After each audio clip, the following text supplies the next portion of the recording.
हूँ। आप सभी का एक बार पुनः इस चैनल पर स्वागत करता हूँ, वेलकम करता हूँ।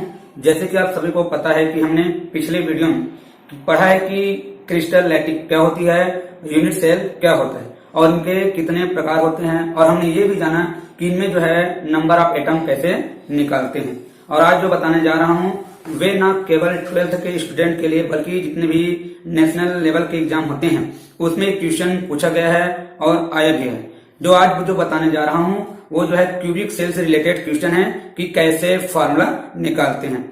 जैसे कि हम जानते हैं कि कोई क्यूबिक सेल दिया है और उसमें एटम को दिया गया कि ये कॉर्नर प्रेजेंट है, कोई जो फेस प्रेजेंट है, कोई बॉडी सेंटर्ड में है या कोई जो अपोजिट फेस में प्रेजेंट है, तो उनका फार्मूला कैसे निकालते हैं। बहुत ही सिंपल है। तो चलिए स्टार्ट करते हैं आज क्यूबिक सेल से रिलेटेड क्वेश्चन। जो पहला क्वेश्चन है, मान लीजिए एक आपको क्यूबिक सेल दिया है। जैसे कि एक क्यूबिक शेल आपको यहाँ पर दिखाई दे रहा होगा। ये जो क्यूबिक शेल है दो एलिमेंट से मिलकर बना हुआ है, जिसमें से एलिमेंट ए जो है कॉर्नर पर प्रेजेंट है और एलिमेंट बी जो है बॉडी सेंटर में प्रेजेंट है। तो इनका फार्मूला क्या होगा, हमको ये क्वेश्चन पूछा गया है। चलिए इसका निकालते हैं फार्मूला। तो एक क्यूब बना लेते हैं जो कॉर्नर पे है एलिमेंट ए। कॉर्नर बोलने का मतलब यह है कि जैसे आपको कोई क्यूबिक सेल दिया है, चाहे इनके जगह ए भी दे सकते हैं, बी दे सकते हैं, सी भी दिया जा सकता है, इवन यहाँ तक कि पी क्यू आर को भी दिया जा सकता है। तो आपको ये जानना होगा, अगर मान लो कोई एटम या कोई एलिमेंट कॉर्नर प्रेजेंट है, तो कॉर्नर प्रेजेंट है मतलब समझ जाना कि एक क्यूबिक सेल में एक क्यूब में 8 कॉर्नर होती है। तो एलिमेंट एक कॉर्नर पर प्रेजेंट है, इसका मतलब है कॉर्नर पर जो है 8 एटम शो करते हैं। इसी प्रकार जो एलिमेंट बी है वो जो है बॉडी सेंटर्ड है। बॉडी सेंटर कहने का मतलब ये जो है सेंटर ऑफ द क्यूब, घन के केंद्र है, सेंटर पे है। तो इनका फार्मूला क्या होगा, तो देखते हैं। इनका फार्मूला निकालने के लिए आपको ये पता होना चाहिए कहाँ कहाँ प्रेजेंट है। जैसे कि एलिमेंट ए कहाँ पर प्रेजेंट है, कॉर्नर। सबसे पहले इसका निकालते हैं नंबर ऑफ एटम। तो एलिमेंट ए के लिए है तो कॉर्नर प्रेजेंट है, तो यहाँ पे लिखेंगे 8। तो 8 लिखने के बाद हम ये भी जानते हैं, पिछले पार्ट में पढ़े भी हैं, अगर मान लो कोई पार्टिकल्स हैं वे कॉर्नर ऑफ द क्यूब या घन के कोने पर है, तो वह हमेशा 1/8 यूनिट सेल का शेयरिंग करता है, जिसके तहत इनकी जो है नंबर ऑफ एटम हो जाती है 1। इसी प्रकार हम निकालते हैं एलिमेंट बी के लिए। तो आपको अच्छे से पता है एलिमेंट बी जो है कहां पर प्रेजेंट है, बॉडी सेंटर्ड। तो बॉडी सेंटर्ड में प्रेजेंट है मतलब ये 1 यूनिट सेल का शेयरिंग करेगा, अर्थात क्या होगा, नंबर ऑफ एटम। ये जो एलिमेंट बी के लिए है, तो एलिमेंट बी जो है वो कॉर्नर के बॉडी सेंटर में प्रेजेंट है, तो यहाँ पर लिखेंगे 1। अगर कोई पार्टिकल है अगर बॉडी सेंटर में प्रेजेंट है तो वह हमेशा 1 यूनिट सेल का शेयरिंग करता है, तो हमने 1 लिखा। इस तरह हो जाती है 1। तो आप देख रहे हैं कि हमने जो दो एलिमेंट का नंबर ऑफ एटम निकाले हैं, एलिमेंट ए के लिए नंबर ऑफ एटम हो गया है 1 और इसी तरह एलिमेंट बी के लिए भी नंबर ऑफ एटम है 1। तो इनका इस क्यूबिक शेल का फार्मूला होगा ए के लिए ए बी। इसी प्रकार अगर हम मान लो एक क्यूबिक सेल दिया है, एक क्यूबिक शेल दिया है और एक दूसरा क्वेश्चन है, इस क्यूबिक शेल जो है ये 3 एलिमेंट मिलकर बना हुआ है। जैसे कि मैंने एक क्यूबिक सेल बनाया है, ये जो है 2 एलिमेंट से मिलकर बना हुआ है। अगर मान लो आपको देता है कि 3 एलिमेंट से जो क्यूबिक सेल की फार्मूला होता है उनका फार्मूला कैसे ज्ञात करेंगे, ये बहुत वेरी सिंपल है। एक क्यूबिक सेल है और वे जो है मेड ऑफ 3 एलिमेंट, ये 3 तत्वों से मिलकर बना हुआ है, जिसमें पी जो है कॉर्नर पर है। कॉर्नर बोलते मतलब 8 पॉइंट। हमने जो ये निकाले कॉर्नर पर, ये जो है पी है। तो जो एलिमेंट पी है वो कॉर्नर पर है, कॉर्नर पर बोलते मतलब 8 पार्टिकल। और जो है दूसरा इनका जो एलिमेंट है वो है क्यूब, जो है घन के body centred. Body centred means इसमें जो है इनके सेंटर में एक जो पॉइंट है प्रेजेंट रहेंगे, ये कहलाता है क्यूब। और ये तीसरा जो एलिमेंट है वो आर है, जो इनके पाया जाता है ऑन द फलकों पर पाई जाती है।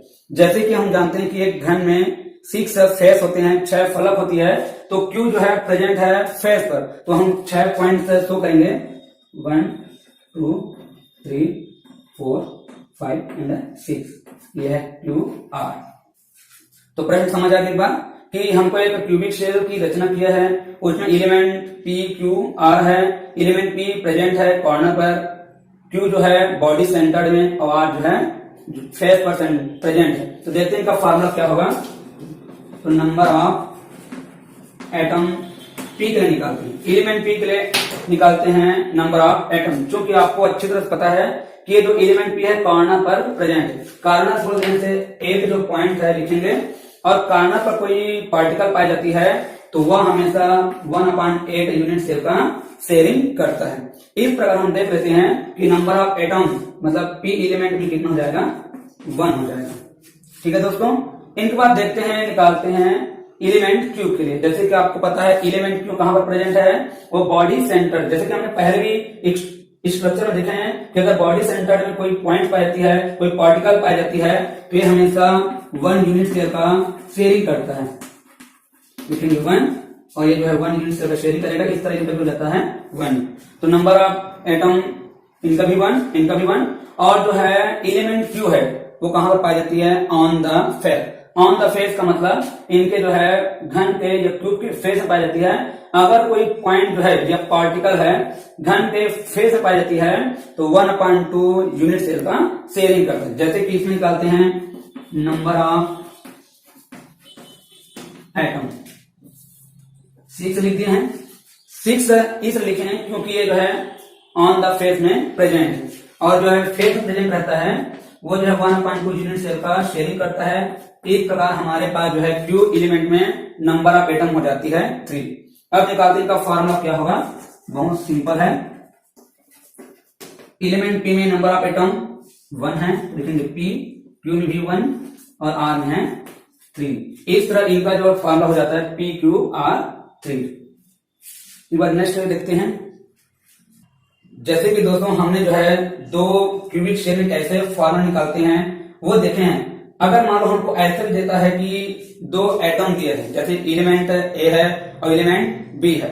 अब थोड़ी अंतर यह है कि एलिमेंट A जो है कॉर्नर पर पाया जाएगा और एलिमेंट B जो है कहां पर पाया जाएगा, अपोजिट फेस में, जैसे कि अपोजिट डायरेक्शन पाया जाएगा। तो आपको अगर ऐसा फार्मूला दिया है कि एक क्यूबिक शेल जो है 2 एलिमेंट से मिलकर बना हुआ है, जिसमें से A जो है कॉर्नर पर और B जो है अपोजिट फेस में पाई जाती है, तो इनका फार्मूला क्या होगा।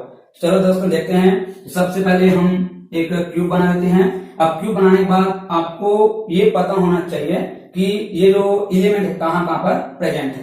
तो एलिमेंट A प्रेजेंट है वो कॉर्नर पर, तो वेरी सिंपल, अगर कॉर्नर प्रेजेंट है तो हम जो है एट पार्टिकल यहां पर शो करते हैं।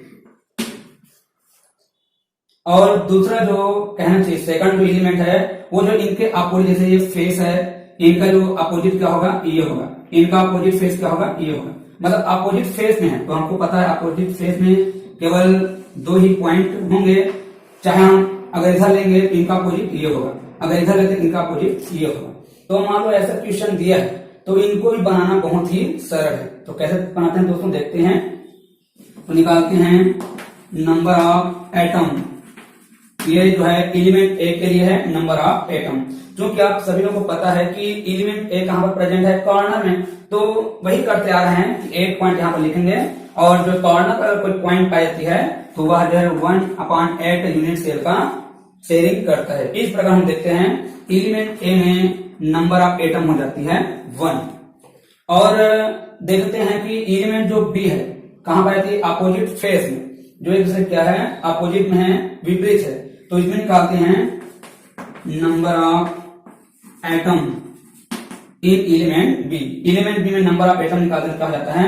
यहां पर 2 पॉइंट है या 2 पार्टिकल है, यहां पर लिखेंगे 2, ये देखिए 2 है।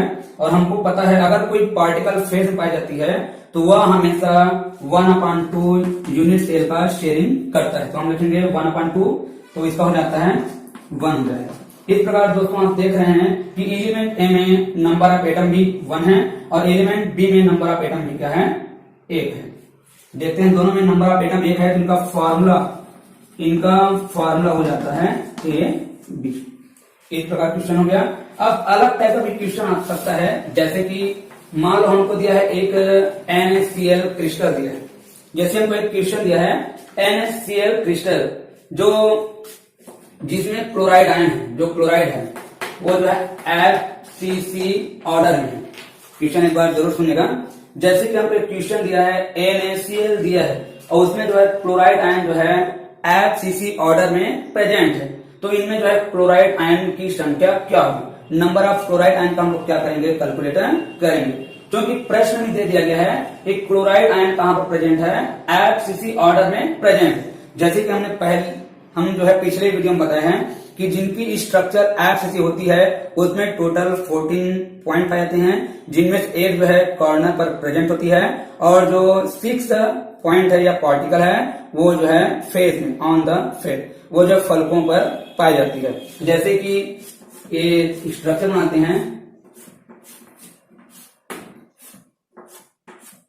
जैसे कि एक क्यूबिक सेल्स है। अब क्यूबिक सेल्स कहने का मतलब है कि यहाँ पर जो है क्लोराइड आयन जो है FCC ऑर्डर में प्रेजेंट। FCC मतलब इनके जो 8 पार्टिकल्स हैं वो जो है कॉर्नर पर प्रेजेंट रहेंगे, कॉर्नर पर प्रेजेंट रहेंगे। FCC कहने का मतलब आपको ये नहीं दिया रहेगा, फिर भी आपको जानना यह है कि FCC दिया है मतलब कॉर्नर पर जो है 8 पार्टिकल और जो है ऑन द फेस उसमें जो है 6 पार्टिकल या एटम पाई जाती है। ये तो हो गया इनका स्ट्रक्चर हो गया, ये तो इनका स्ट्रक्चर हो गया। और आपको निकालना यह है कि इनमें जो है नंबर ऑफ क्लोराइड आयन कितनी है। देखते हैं दोस्तों, निकालते हैं नंबर ऑफ क्लोराइड आयन। तो देखते हैं FCC के लिए क्या हो गया। तो 8 जो पॉइंट्स है वो कॉर्नर पर हैं, तो लिख देंगे 8, ये हमें तो 1/8 का शेयरिंग करेगा, प्लस 6 लिखा है ऑन द फेस, इसलिए हम लिखते हैं 1/2 लिखते हैं। तो इसके लिए आ जाती है 4। तो प्रश्न दिया गया था हमको कि सोडियम क्लोराइड में क्लोराइड आयन FCC ऑर्डर में प्रेजेंट है, तो नंबर ऑफ क्लोराइड आयन क्या हो। तो हमने निकाला नंबर ऑफ क्लोराइड आयन 4 होगी। इसी प्रकार एक क्वेश्चन ऐसे टाइप का क्वेश्चन आता है, जैसे कि आपको दिया है कैल्शियम फ्लोराइड। जैसे हमको ये दिया है कि कैल्शियम फ्लोराइड दिया है और कैल्शियम फ्लोराइड में जो कैल्शियम आयन है वो FCC ऑर्डर में प्रेजेंट है, FCC ऑर्डर में प्रेजेंट है। तो इसमें जो है फ्लोराइड आयन की संख्या ज्ञात कीजिए, नंबर ऑफ फ्लोराइड आयन कितनी होगी, इनका हमको कैलकुलेट करना है। कैलकुलेट करने पहले क्वेश्चन एक बार जरूर देखिएगा। जैसे हमको दिया है कैल्शियम फ्लोराइड दिया है, तो कैल्शियम फ्लोराइड दिया है मतलब कैल्शियम आयन FCC स्ट्रक्चर बनाता है। FCC मतलब ये वाला, ये सेम होगा, तो इसका जो हो जाएगा नंबर ऑफ पार्टिकल 4 हो जाए। जैसे कि यहाँ पर जो क्लोराइड आयन है FCC ऑर्डर में जुड़ा है, जिसके भी लिखेंगे 8 प्रेजेंट कहां पर, कॉर्नर पर है और 6 प्रेजेंट है ऑन द फेस। तो यही निकालेंगे तो आएगा इसका नंबर ऑफ पार्टिकल 4 आएगा। कैल्शियम आयन के लिए नंबर ऑफ पार्टिकल आ गया 4। चूंकि हमको निकालना है नंबर ऑफ फ्लोराइड आयन कितनी होगी या फ्लोराइड आयन की संख्या कितनी होगी, क्योंकि निकालते हैं नंबर ऑफ फ्लोराइड आयन। तो नंबर ऑफ फ्लोराइड आयन निकालने के लिए आप देखिए कैल्शियम आयन में नंबर ऑफ पार्टिकल आया है 4 आया है, तो लिखेंगे। उनके बाद यहाँ पर कैल्शियम फ्लोराइड में इनकी संख्या है 2 होगी, तो टोटल मिलाकर आ जाती है 8। इस प्रकार दोस्तों हमने जो है आज क्यूबिक सेल से रिलेटेड कुछ क्वेश्चन पढ़े हैं, जरूर आपको पसंद आया होगा। अगर इनमें से अगर आपको कुछ डाउट होगी या कुछ संदेह होगी कि कुछ डाउट है, तो नीचे कमेंट बॉक्स पर अपनी डाउट जरूर शेयर कीजिएगा, उसको मैं जरूर आप प्रश्नों को उत्तर देने का प्रयत्न करूंगा। और आप सभी का एक बार पुनः धन्यवाद कि आपने इस वीडियो को